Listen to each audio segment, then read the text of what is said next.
Herkese merhaba. Bugün sizler için Kerem Bürsin'den yepyeni haberler hazırladım. Kerem Bürsin son günlerde hem özel hayatı hem de uluslararası bağlantılarla yeniden gündemin merkezine yerleşmiş durumda. Çünkü oyuncunun sosyal medyada yaptığı duygusal paylaşımlar hayranlarıyla olan bağını güçlendirirken özellikle annesine yazdığı mesaj kısa sürede büyük bir ilgi gördü.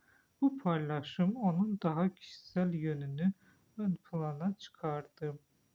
Aynı zamanda magazin kulislerinde konuşulanlara göre Bürsin'in özel hayatında da hareketli bir dönem yaşanıyor ve Selin Yazıcıoğlu ile olan ilişkisi zaman zaman yeni iddialarla gündeme gelmeye devam ediyor. Bununla birlikte kariyer tarafında da dikkat çeken gelişmeler var. Çünkü oyuncunun uluslararası projelerle temas halinde olduğu ve Hollywood bağlantılı yapımlarla görüşmeye gerçekleştirebileceği konuşuluyor.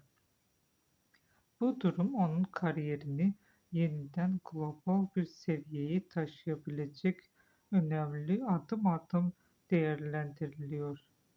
Öte yandan moda dünyasında da aktif olan birisinin Milano Moda Haftası gibi prestijli etkinliklerde yer alarak dünya yıldızlarıyla bir araya gelmesi onun sadece oyunculukla değil, stil ve marka işbirlikleri alanında da güçlü bir figür haline geldiğini gösteriyor.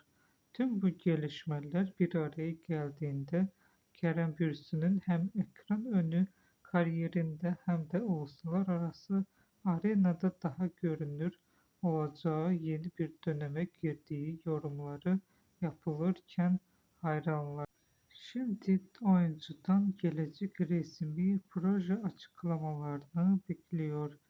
Bugünlük benden bu kadar. Hoşça kalın. Görüşmek üzere.